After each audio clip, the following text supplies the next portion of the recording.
So many times I'm asked, how much does Apple pay you?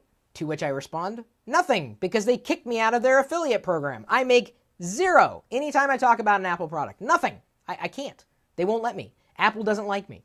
That's how I respond. Or, how much does Google pay you? Well, as much as Apple does. Google doesn't necessarily pay me directly to talk about Google Chrome. How much does Microsoft pay you? Well, for talking about the Xbox 360, nothing. How much does Sony pay you? For talking about their Google TV? Nothing. Just because I talk about a company and brand doesn't mean that I'm getting paid for it. There are a lot of companies out there, and every one of these companies is doing something theoretically good. And so many people are inclined to say, if you like Apple, then you hate Microsoft. Or if you love Microsoft, then you hate Apple. I don't know what world you're living in, but you're crazy, dude. Because it's okay to like and dislike things that any one company does. There are things that Microsoft does that I like, and things that they do that I dislike. Apple does things that I like, and there are things that Apple does that I dislike. Google is a company that does things that I like and does things that I dislike. So it's not a world of black and white, as much as some of these people would have you believe.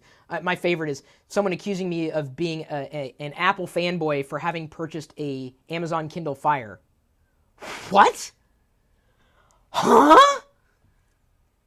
It's not from Apple! How can you call me an Apple fanboy for buying somebody else's product? What?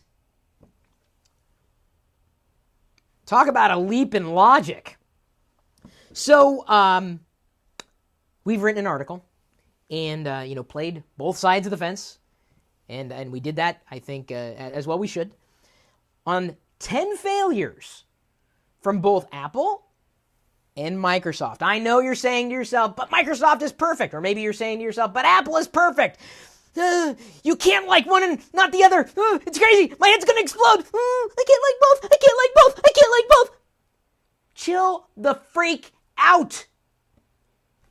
No company is perfect. They do things that are great, and they do things that are not as great. So I'm going to detail with you some of those things that Apple and Microsoft have done that haven't been all that great. Honestly, not joking about this. We've detailed it even further. This is really... The fanboys are going to show up in full force, guaranteed. Oh, you're such a fanboy. But Apple and Microsoft here, what did you not understand about the article that we wrote? Both sides of the story. So let's talk about Apple first. I know you're inclined to believe Apple can't fail. Really? Never heard of the Newton? You ever hear of Lisa? Remember that back in the day? Remember when Apple created clones? Catastrophic failures. I mean, monumental. In some cases, almost cost them the company.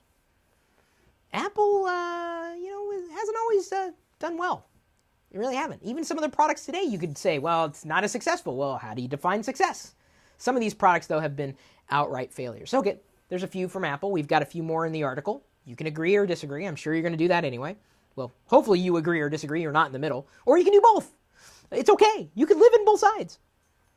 So what about a failure from Microsoft? And I'm sure you guys are leaving comments on one failure or another. One Microsoft failure that I can remember that I never used was Bob. Microsoft Bob. Huge failure. Huge. Gigantic. I mean, bad. Really bad. Bad. Vista. I don't know if you guys ever heard of Windows Vista. I would say that's a pretty bad thing there. The operating system that was really half-baked, kind of full beta. That was about it. They didn't have enough time to fully bake it before it was unleashed onto the population of the planet. The thing I always say about Vista is, how come everybody takes credit for Windows 7, but nobody ever talks about Vista? Nobody wants to take credit for Vista. Another Microsoft failure, since we listed 3 or so for Apple, would be the Kin. Remember that mobile phone that was out for like a week, if that? I don't even know if they shipped before they said, okay, we're done with the Kin. No more Kin. We're done. Wow. So, just because you like one company does not automatically mean that you don't like another company. That, to say that or to accuse someone of that is being very small-minded. That's actually probably giving you too much credit. That's having no mind whatsoever. Just because someone likes one product doesn't mean they love the company wholeheartedly. Just because they dislike one product doesn't mean that they hate the company wholeheartedly, okay? Can we at least agree on that, other than those of you who have no brain rattling around inside your head, the people that some of us have to deal with in these online discussions? Trying to have a discussion. Companies can succeed, and conversely, they can fail, and they can have successes and failures. We've outlined both sides.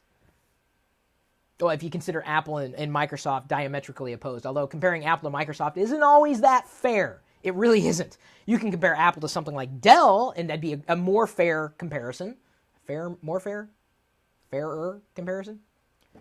Either way, read the article. If you can think of any other failures of either side of the company, or either side, Apple or Microsoft, feel free to leave a comment because we probably left a few out.